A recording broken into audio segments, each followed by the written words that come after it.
Là-dessus, l'été suivant, il revenait, logeant toute une colonie d'artistes dans une admirable habitation moyenâgeuse que leur faisait un ancien cloître loué par eux pour rien.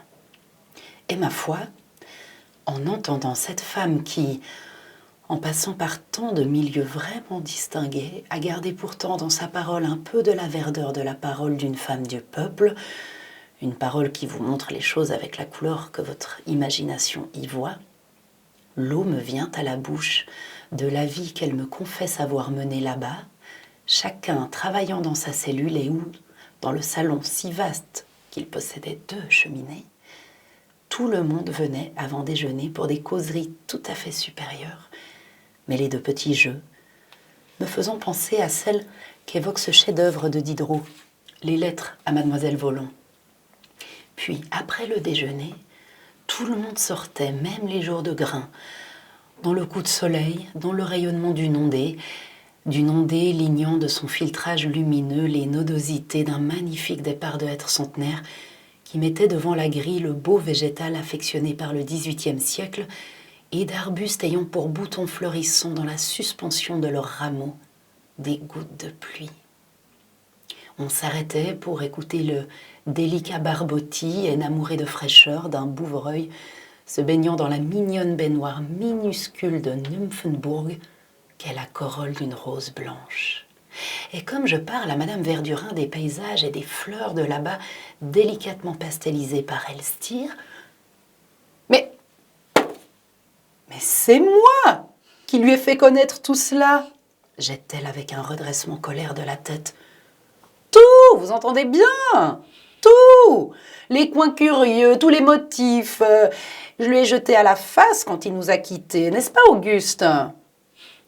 Tous les motifs qu'il a peints. Les objets, il les a toujours connus, cela il faut être juste, il faut le reconnaître. Mais les fleurs, il n'en avait jamais vu, il ne savait pas distinguer un altéa d'une passe rose. C'est moi qui lui ai appris à reconnaître, vous n'allez pas me croire, à reconnaître le jasmin.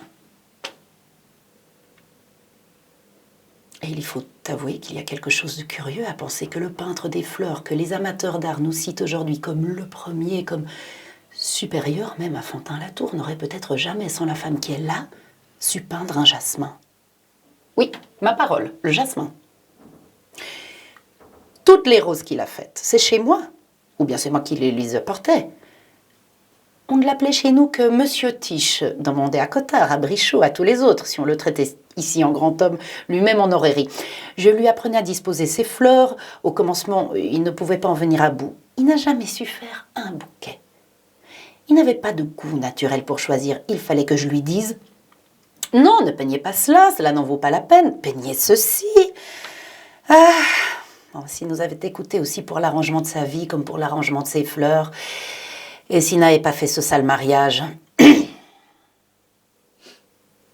Et brusquement, les yeux enfiévrés par l'absorption d'une rêverie tournée vers le passé, avec le nerveux taquinage dans l'allongement maniaque de ses phalanges, du floche des manches de son corsage, c'est dans le contournement de sa pose endolorie, comme un admirable tableau qui n'a, je crois, jamais été peint, et où se lirait toute la révolte contenue, toutes les susceptibilités rageuses d'une amie outragée dans les délicatesses, dans la pudeur de la femme.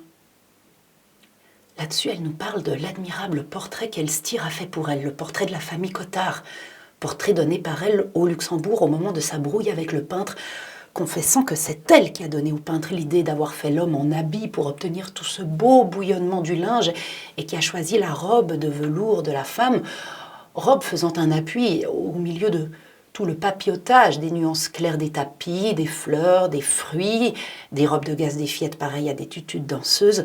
Ce serait elle aussi qui aurait donné l'idée de ce coiffage. Idée dont on a fait ensuite honneur à l'artiste. Idée qui consistait en somme à peindre la femme non pas en représentation, mais surprise dans l'intimité de sa vie de tous les jours. Je lui disais, mais dans la femme qui se coiffe, qui s'essuie la figure, qui se chauffe les pieds, quand elle ne croit pas être vue, il y a un tas de mouvements intéressants. des mouvements d'une grâce tout à fait léonardesque.